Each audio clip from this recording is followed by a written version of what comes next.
అసలు BC reservation ఇంకా మనం అడుగుతున్నాము. బీసీలకి రిజర్వేషన్ కావాలి అనంటే ఏంటి?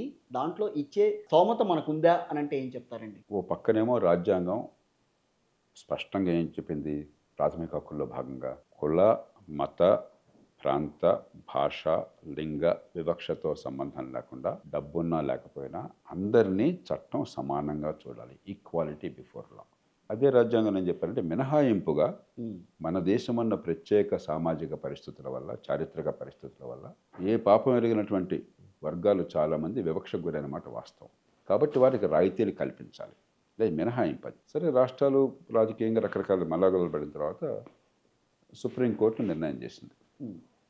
50% వరకు ఓకే. 50% దాటకూడదని చెప్పని.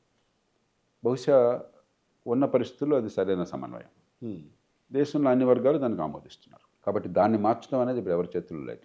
హ్మ్. ఎందుకంటే సుప్రీంకోర్టు ఇలాంటి అంశాల మీద చేసినటువంటి నిర్ణయం రాజ్యాంగంలో భాగం అవుతుంది. అంచేత రాజకీయ పార్టీలు ఏదో రాజకీయ లబ్ధి కోసం అని చెప్పి అది చేస్తాం ఇచ్చేస్తాం అని అనొచ్చు. హ్మ్. కానీ రాజ్యాంగాన్ని దాటే హక్కు ఏ పార్లమెంటుకి, ఏ చట్టసభకి, ఏ ప్రభుత్వానికి లేదు. ఇది మొట్టమొదటి విషయం. స్థానిక ప్రభుత్వాల్లో ఇప్పుడు 75% రిజర్వేషన్లు ఉన్నాయి. 75% దళితులు, ఆదివాసీలు, బీసీలు కలిపి 50% ఉన్నాయి. ఆ 50%లో మళ్ళీ మహిళలకి, అన్నీ ఉంటాయి. మిగతా 50%లో మళ్ళీ మహిళలకు ఉంది. హ్మ్. రెండు కలిపి ఏమవుతుంది? 75% అయింది. అవును. మరి నిజంగా అణగారిన వర్గాలకి, మహిళలకి, బలహీన వర్గాలకి మనం అధికారాన్ని కట్టబెట్టాలంటే హ్మ్.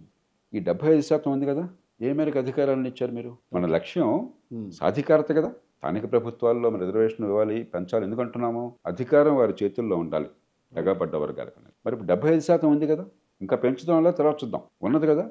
ఉన్నప్పుడు వారికి నిజంగా అధికారం ఇవ్వాలి కదా. ఉత్సవ విగ్రహాలుగా మార్చారు. ఈ మాట నేను ఖచ్చితంగా నిర్మోహమాటంగా చెప్తున్నాను, నిర్ద్వంద్వంగా చెప్తున్నాను. ఈ పార్టీ ఆ పార్టీ తేడా లేకుండా జీవోత్సవాల్లాగా చేశారు. ఎవరినైనా ఎన్నికల్లో పోటీ చేసి ఒక కార్పొరేటర్గా నెగ్గితే హైదరాబాద్ 2-3 కోట్లు, కొంతమంది 5 కోట్లు ఖర్చు పెట్టిన వాళ్ళు ఉన్నారు.